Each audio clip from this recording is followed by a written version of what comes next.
I know someone who did walk on water. Who? Jesus. Is he the only one? I think so. Anybody else know of anybody who tried to walk on water and did it? Callie?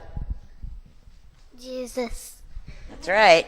I've got a story I'm going to tell you today. I tried walking on water once when I was a little girl, but I just sank right to the bottom. I couldn't do it. Have you ever tried it? I have. And could you do it?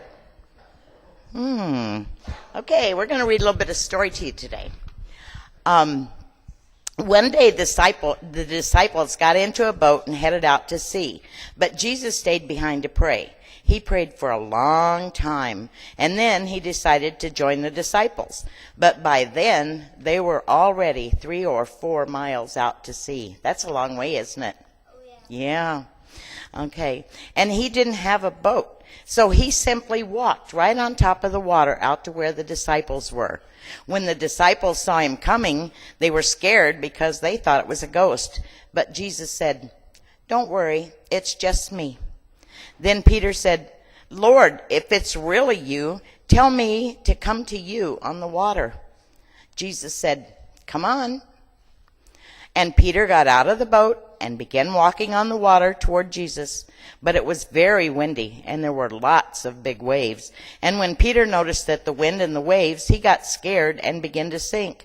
So he cried out, "Lord, save me." Jesus reached out and pulled him out of the water and saved him. You know, it's funny how Peter was doing fine walking on water when he started out. But as soon as he took his eyes off Jesus and started looking at the wind and the waves, he began to sink. He should have kept his eyes on Jesus. And that's what we should do too. When we're in the midst of trouble, we need to keep our eyes on Jesus instead of our troubles. It doesn't mean we'll be able to walk on water. But if we keep our eyes on Jesus, our troubles will seem a whole lot less scary. Can you pray with me? Dear Father, we thank you that Jesus is there to help us. Please help us to always keep our eyes on Jesus, especially when we have troubles. We pray this in Jesus' holy name. Amen. And now Bonnie's going to read to us from 1 Corinthians chapter 7. It's a little confusing, so try to keep up.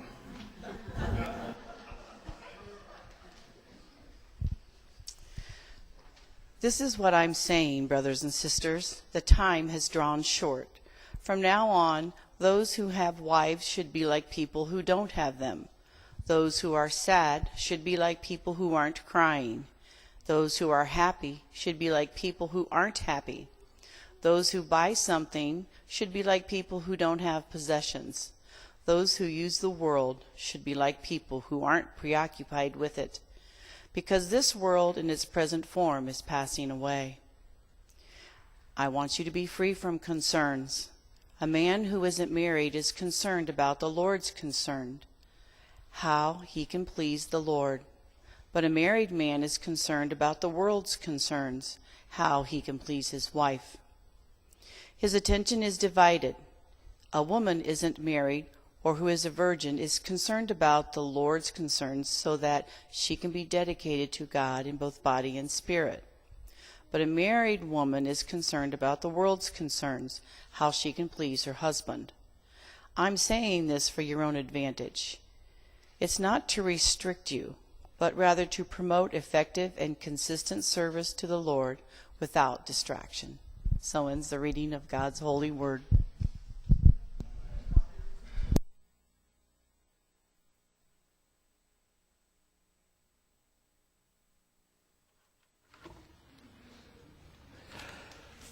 Those of you that have been attending this church long enough remember a pastor that we used to have by the name of Rich Zeck. Remember Rich? Those of you that have been around long enough. Those that remember Rich probably remember Rich's wife. And Rich's wife's first name. Correct? Remember that? It's Bonnie, right? Now, we both have been blessed with spouses named Bonnie. And there's a reason for that. You may not know this, but If you remember back far enough and well enough, you can remember the fact that Rich and I conspired. We oftentimes talked about the fact that we should write a book. And we should write a book and call that book Life with Bonnie. Now, if you remember Bonnie Zeck very well, or if you know Bonnie Vore very well, you'll know why we conspired to write that book. As you learned from the announcements this morning's sermon is on distractions. All of us are subject to distractions. All of us can be distracted by distractions. Bonnies, on the other hand, can really be distracted by distractions. I mean, it's out there. So lo and behold, what was that? Lo and behold, there was a TV show that came out not too long after the Zecks moved to Fargo. And that TV show was called, in fact, Life with Bonnie. It was amazing. It was perfect. It was just like that. She was easily distracted as well. Now, in order for you to understand some of these distractions, we're going to have to go back a little bit, and I hope you bear with me for a while, but almost 40 years ago, a very good friend of mine, Jim, introduced Bonnie and I. Now, it may seem strange to some of you, but yes, we're still very good friends.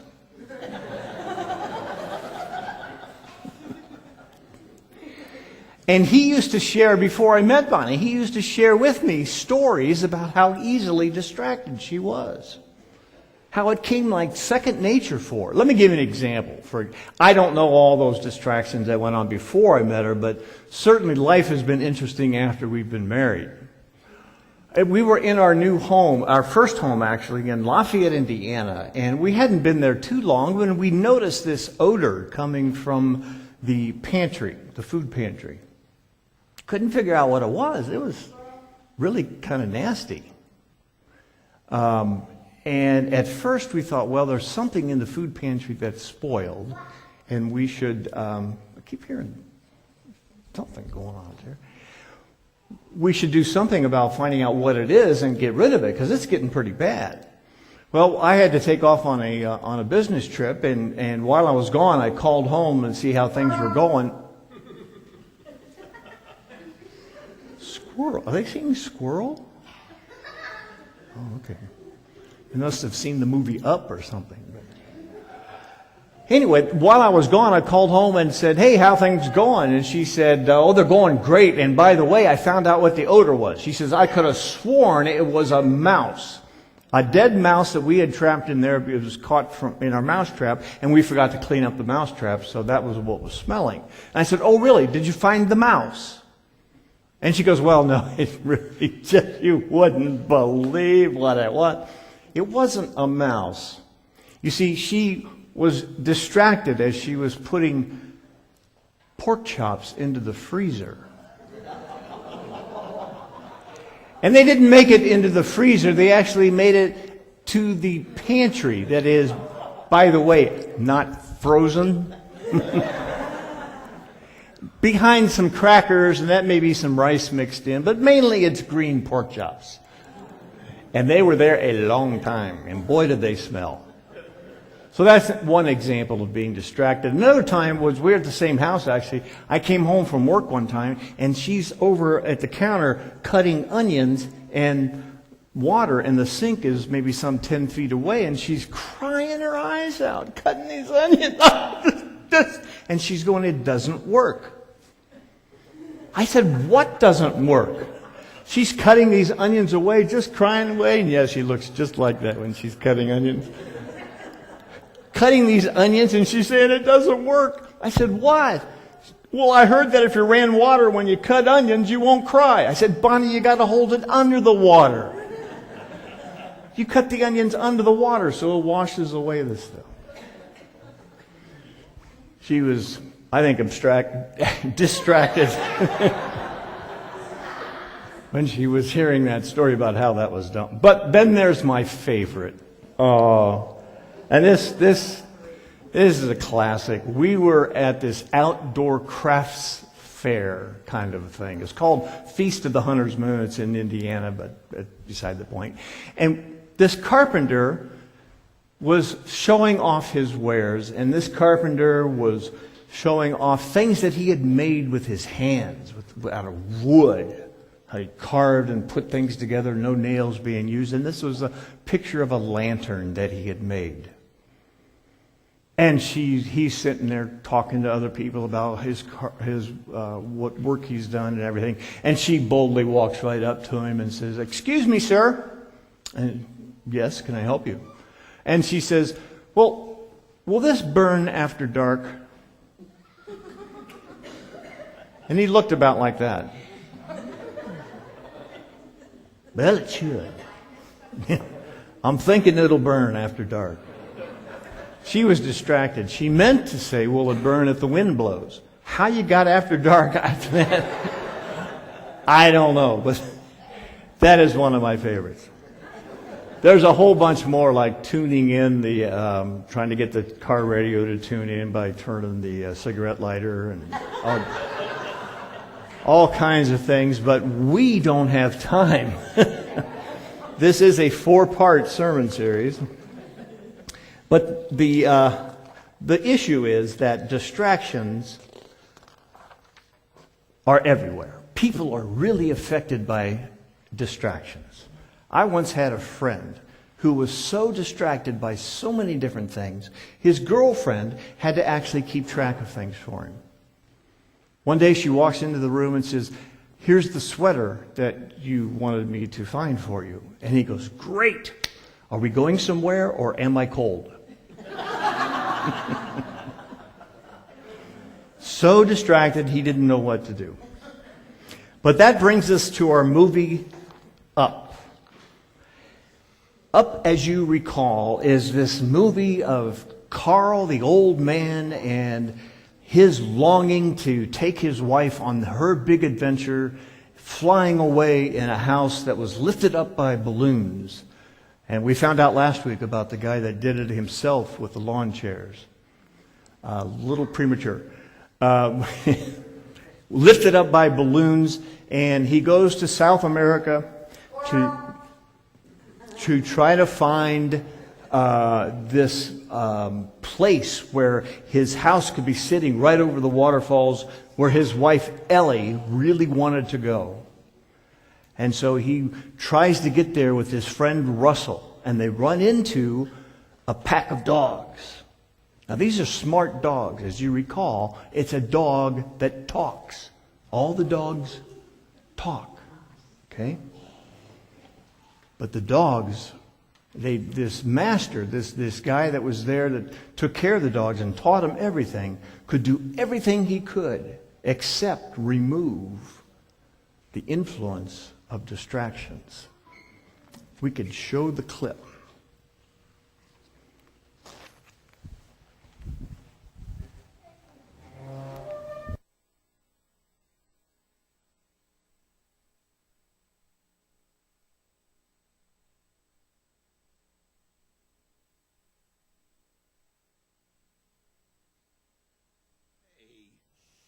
You were talking to a rock. Hey, that one looks like a turtle. Look at that one. That one looks like a dog. Oh, it is a dog. What? We're not allowed to have dogs in my apartment. Hey, I like dogs. We have your dog. Whoa. Wonder who he belongs to. Sit, boy. Hey, look, he's trained. Shake. Uh-huh. Speak. Hi there. Did that dog just say hi there? Oh, yes. Bruh! My name is Doug. I have just met you, and I love you. What?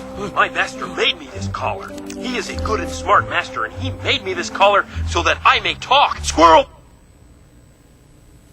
My master is good and smart. It's not possible! Oh, it is because my master is smart. Cool. What do these do, boy? Hey, would you go de acuerdo contigo? I use that collar. Watashi wa hanashima to talk with. I would be happy if you stop. Russell, don't touch that. It could be radioactive or something. Kevin!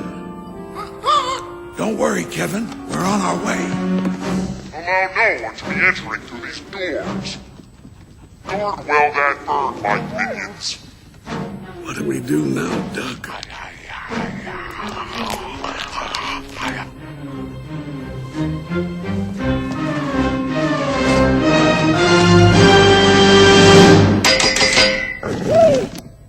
Who wants the ball?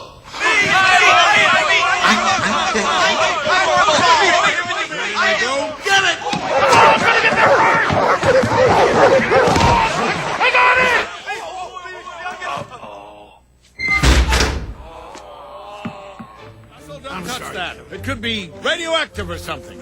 I am a great tracker. My pack sent me on a special mission, all by myself. Have you seen a bird? I want to find one, and I've been on this scent. I'm a great tracker. Did I mention that?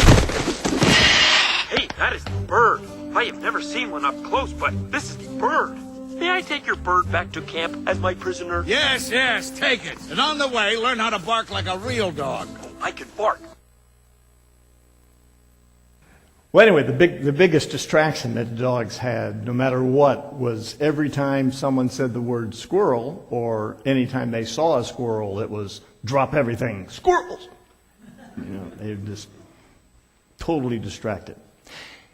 But not too long ago, authors by the name of Howell and Rately described driven to distraction as attention deficit disorder. Quite a common diagnosis today, but wasn't back in the time when pork chops did not survive in pantries. But today, driven to distraction, they have identified a number of things that can be done in your life to eliminate or to minimize the effect of distractions and what they'll have on your life. The first thing that they talk about is you need to move from being pragmatic to passionate. Pragmatism to passion. Pragmatism means taking the easy way out. Not necessarily the easy way. Taking the way that's the path of least resistance. If it's a lot easier to go ahead and sleep in the morning than it is to get up early and, say, read the Bible for a chapter or two, the pragmatic thing to do is to stay in bed and take the easy way out. To be pragmatic means to flow, go with the flow at work. It's a lot easier to be pragmatic at work if you don't stand up and take a stand about what maybe you think is right or what that you think is biblically correct. And you take a stand against the common way of thinking or the most common way of thinking. To be pragmatic is to, again, just go with the flow. Take it the easy way and be more practical in your living. Whereas passion means to have fire in the belly, means to have this so much enthusiasm.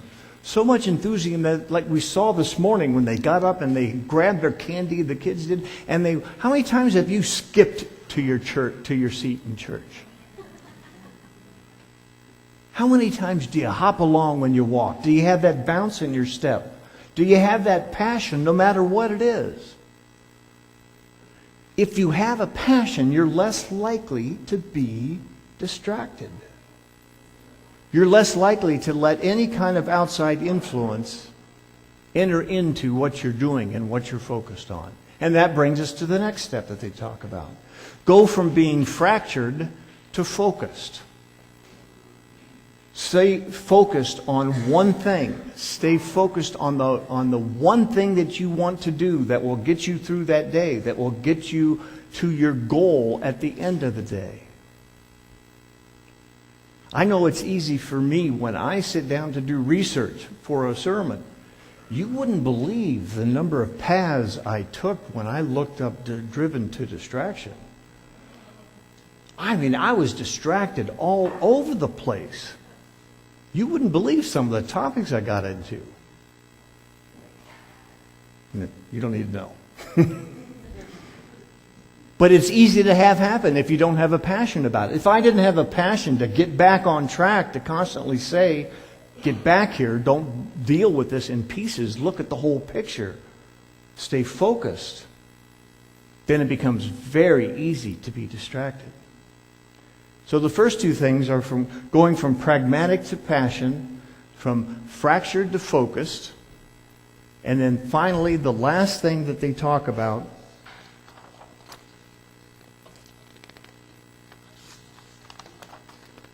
is called to go from wandering in life, just wandering hither and thither, to living life on purpose. Oftentimes we don't think about living life on purpose. We don't think about living an intentional life. We think about living. We go make it from hour to hour, from day to day. We don't make conscious decisions to live a purposeful life. There's a great book by Rick Warren called Finding Your Purpose in Life, or Living a Purposeful Life. Living life on purpose. Think of what your purpose is. Think of what reason you're here. Why you get up in the morning. And when you do get up in the morning, or if you do get up in the morning, think about what that goal is for that day. Think about nothing else. Just for a few 30 seconds. Think about nothing else but exactly what you want to get done for that day and how best you're going to use what you have available to you in order to achieve that goal, in order to get what you want out of life. Now, what better way to do that than to know what you want out of life? What better way to do that than to know what those gifts are that you have? And what better way to know what those gifts are than to join us on the 20th of July? Let's not be distracted. Let's live life with a passion. Let's go from being the easy way, the path of least resistance, the more pragmatic way. Let's go to life with passion and live a focused life, and to live it on purpose once we know what that purpose is. Or a number of purposes, because usually it's more than one gift. God has given those to you, and God wants you to be aware of them, and God wants you to live those things. And that's what God has intended for you to find out on the 20th of July. We're just supplying the vehicle to get that done. Every one of you is invited, including children, by the way, if you'd like to do one for children. So please mark that down on your calendar, and please plan on attending. Amen.